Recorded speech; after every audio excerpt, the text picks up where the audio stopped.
सानाम को जोहार गे और मिटम ब्लॉग वीडियो ते आप सानाम को सेगुन दाराम तो गाते को तेहन हुयुक कना 9 तारीख और आले मेना अकाले कोरंजे मेडिकल रे तो होला ले हेज कना 8 तारीख हिलो बुढ़ी हॉर्मोन हा बेस बनु का तो 8 तारीख हिलो ना होला ले हेज कना होला गे एडमिशन का देयाले तेहन दो नासे धरा ठीक धरा बुझे और मेडिकल दो ना पे हड़ गना ले हेज कना बुढ़ी आयो और इन साउते बहु हेज और इन हेज पे हड़ गना ले हेज बाइक ते ना ले हेज एम्बुलेंस ते दो ना बांगे अदो मांगा वीडियो रिन मेना कट के ताहे बुढ़ी आयो हॉर्मोन ठीक बनु का रुवा खान के ताहे अदो रुवा के बाय बगी कना जहां तने माने मेडिसिन को ले एमआई कान रहोगे अतु सुर मेडिकल करे खन हो मेडिसिन को इदी बड़ा कान गया तो नासना परिवर्तन बाय हेज लेन ताहे तो ओना चिका अलिन मेडिकल अगु लिन बाध्य है तो तेहन दो ठीक धरा ᱧᱚᱜ गया अदो तीस ना को डिस्चार्ज ले ओना ना बई लई दाड़या तो बार दिन ना ले हुयुक कना अदो ब्लड को मा एम अकन गया तेहन सेतार को इदी का तो रिपोर्ट को चेक ना बाय हेज कना तो नेल गे मांग से तो का हिलो ना को डिस्चार्ज ले तो आरो नोते अलिना हो लेट इदी कना भुवनेश्वर रुवा ना मेना आका और उनते को फोन गया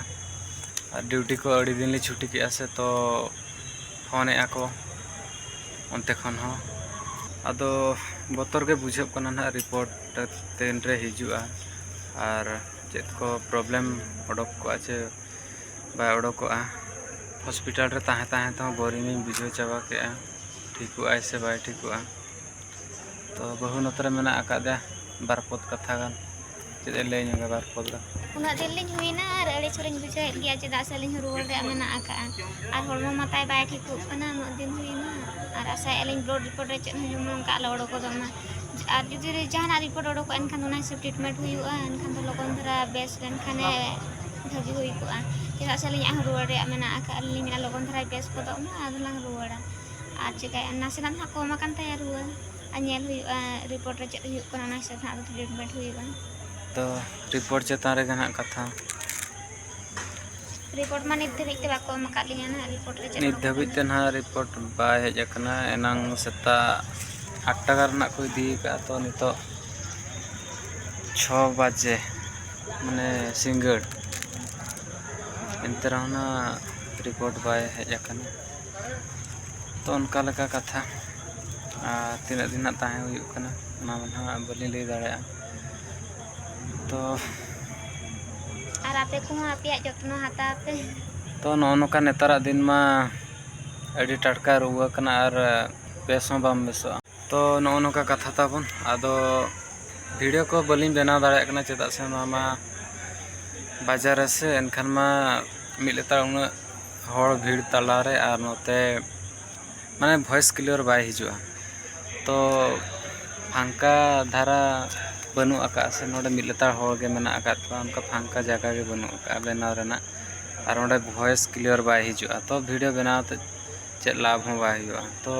वीडियो को बलिंग बनाव दाड़ा कना अदो जेहेतु नोका प्रॉब्लम रे मेना आका लिया अदो ओना चिका नासे धरा आपे को बलिंग ले पे खान बाय गानो आलिंग भाबी किया तो ओना चिका वीडियो बनाव लगे लिंग बाध्य तो ठीक गया नोका के चैनल साथ जोड़ा ताहे को माताबन और तेहना वीडियो नोते रे गेलिंग मुचाते तो नवा खाटो धारा वीडियो का लका पे बुझे का जदि नपाय पे बुझे का तो चैनल सब्सक्राइब दो आलोबन हिड़ीमा तो नितो हुयुक कना 6:30 अदो रूम रे ताहे ताहे तो बोरिंग गेलिंग बुझे खान नोते बाहर से दाना बड़ा लिंग ओडक ᱧᱚᱜ कना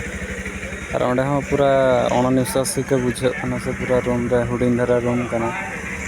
और नका को दुब बड़ा कना हड़ को मतलब पार्किंग सेंटर में